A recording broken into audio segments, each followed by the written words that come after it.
So hi guys, Hi. we're back with Emily for another, chat about fatherhood. It's good to have you. My name is Aaron, My name is Emily K. and today we're going to be sharing lessons we learned from our father. So in the previous episode, we shared about experiences and Our childhood memories with involving daddy. our father. We are sisters, in case you've not yet noticed. So yeah, today we're going to be sharing lessons we learned from daddy. And yeah, enjoy. Emily, go first and share with us, the first lesson that you learned from daddy. Yeah. I said don't copy me. No, one cut is the same, so it's possible that they may be similar. But you know how they say that what we are is affected by nature and nurture. Mm-hmm. So surely, and they say how children are learning from us unconsciously, subconsciously, or something like that. So I want to imagine there are so many things now as I think through. There is one thing. Oh God, Aaron. You know how we used to be like, mommy always says it, not mommy, no, daddy always said that he doesn't have money as you were growing up. And then you'd be cleaning. I agree with that. You'd be cleaning his room. And you find a bundle of notes somewhere. Yeah, but there's no money in the morning. Then somewhere. Then in his trouser, then in his shirt when you're going to wash. There'd always be money, but he never had money. But that so one, I hated that thing, so I don't like saying there is no money. Like, I don't want to leave things saying there is no money. But the thing that I subconsciously learned from him is compartmentalizing money. Oh. Like, Daddy would say that he doesn't have money, but he's collecting money, like, to buy a tank. And the tank is, let me say, 800,000. So far he has like 543. And he would not touch that 543. He would rather take two without you, guys. Yes, but when that money is there. Yeah, he would never touch. I think he used to do the envelope system. It's called the envelope system, where you just set aside money for different things. And you don't touch. You only use. Yet at one time, you find that if you could, let me first do this, all that money will do that thing. Yeah. So I have caught myself doing the same thing. You call it the envelope what? System. I call them bags, but I think I have so many bags. And you guys, she can tell you, touch the red bag, it's where the cake money is. Touch the white, that's where the money for every bag has money for something. To a point that I'm also doing it for other people. Like, you will find that I have so and so's money for this, so and so's money for this church, they are collecting money for this. I keep having different monies, and unfortunately for my brain, sometimes I worry that what if I use this money? But there's a way my brain works that I even forget that I have so and so's money. So when they ask me how much money do I have so far, I don't know. Because I just drop in, just I have to. Yeah, so I think I learned that whole compartmentalizing of money thing from him. Because surely I didn't learn it from mommy. I agree. So in relation to money, I think the lesson I learned from daddy. So you guys, daddy was not like rich, so his money was for using wisely. And I think I learned he had such great financial discipline of. I don't know how to explain it, but I picked it like you guys. For me, I would save. First of all, he would save. He is still such a saver. And I picked it up from secondary. Like, I would have a target and say, I want to go back home with maybe 30,000 shillings. Irrespective of how much pocket money has given, I would go back with that 30,000 shillings. Even if it was the only money you got. Yes, like I would rather go hungry, but make sure that I save. So I learned that from daddy, saving and just discipline, knowing that this money, that compartmentalizing. Guys, the English. Anyway, so I learned that from him to the point that I ended up becoming like being treasurer for different things. Like everyone, people would say, let Aaron be the one to collect the money. Let Aaron, because I had somehow learned how to manage money. And I think I kind of also learned content. How did you call it, Amy? Is it called being content? You're contented, but money is not, you don't really idolize it. So I learned how to just you can have so much money around it and and not around care. you, but you don't, like, it's just there. Yeah, money is money. It's not an you idol control for me. money. Yeah, actually, I learned how to control money, like how you instead can have of money food. controlling. Yeah, like you can have food around you, but that doesn't mean like, okay, I can taste it, but I mean, you can always get it, you lose it, you have it. I can have enough.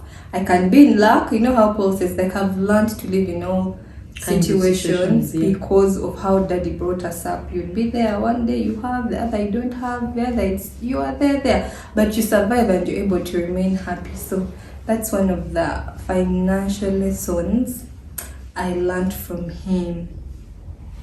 And you lucky? Yeah, I'm very lucky. What else have I picked from him? This one I don't even know whether I knew it until he was much older.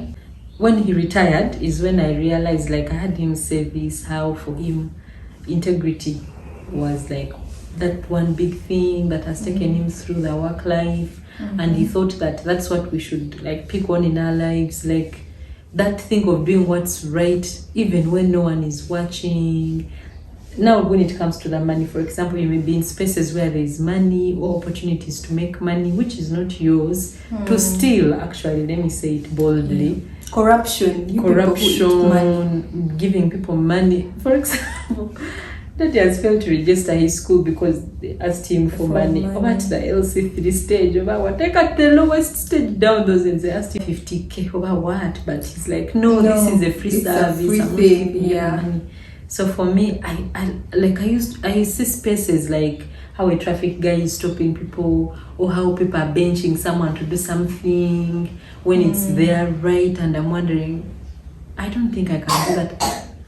Like, I don't think I can do that. I'm not going to pay you or to bench you to do something you're supposed to do. But also it has informed my work life so much that I find myself doing things not because I'm going to be paid, because my work, one of the spaces where I work, they pay us like per hour or per, like per hour, per what you do, per hour. And there are things, wage system. Yeah, though it comes at the end of the month. And there are things that I find myself doing certain things which are not being metered. Like, no one has seen that you've done this. Like, let me say, you spend a whole hour doing something which ideally should be paid for, but it will not be paid for, and I'm okay, because he said, if that's what you're supposed to do, do it, and you do it well. For me, that integrity part, it informs so many of my decisions, just to do the right thing, do it well, don't take what is not yours. Just the integrity thing. My name is important, and I have to keep it clean, because I think if we had like one of us has done something grave like that, negatively grave, you would be so disappointed.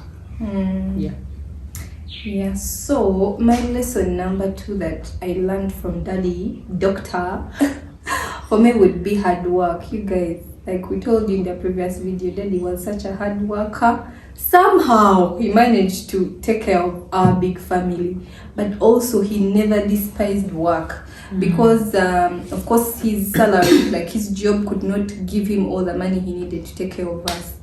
He had side hustles. You guys, I don't know what we've not done, guys. We had chicken, we had pigs, we had goats, we had a farm, like we did everything. You don't remember the shop, we had a shop, we had a secretariat, we had.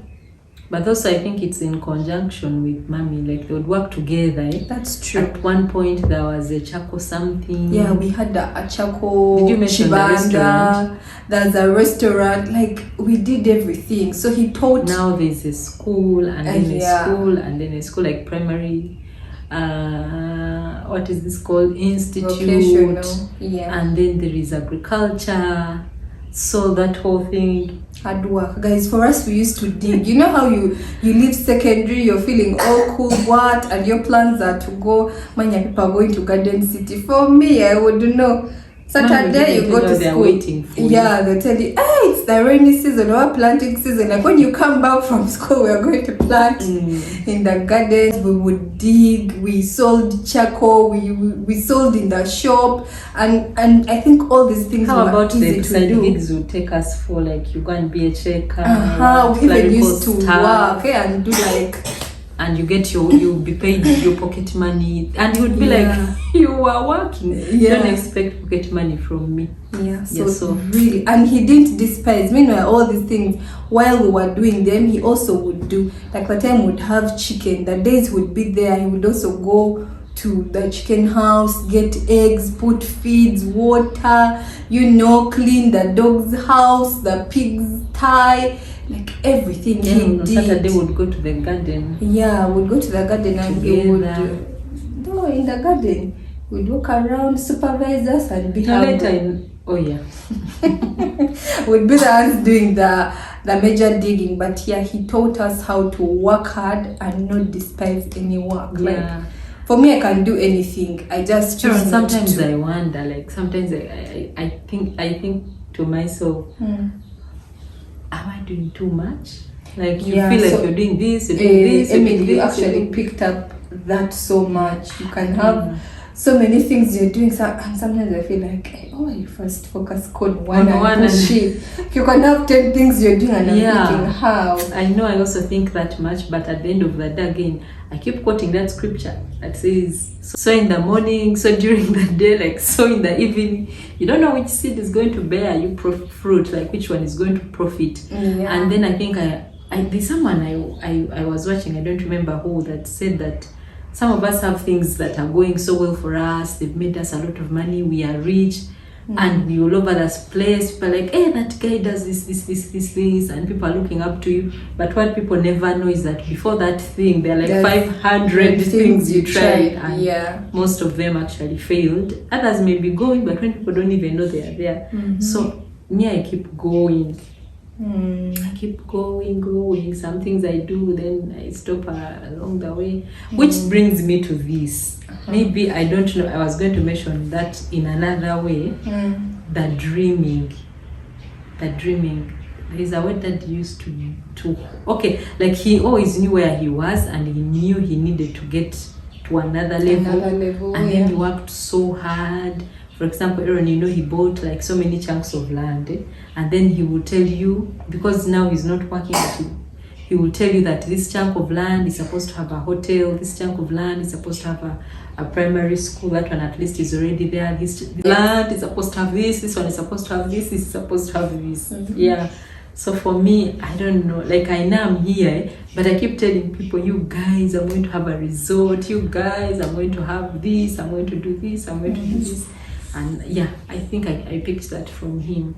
Like the size of your dreams are not, the size shouldn't be limited by your present circumstances. The way you are now is not really dream big. Yeah, Dream big. Anything is possible, anything can happen. So for me, I think I borrowed from him. I hear you. So for me, my third lesson from Daddy would be knowing who you are, and being humble.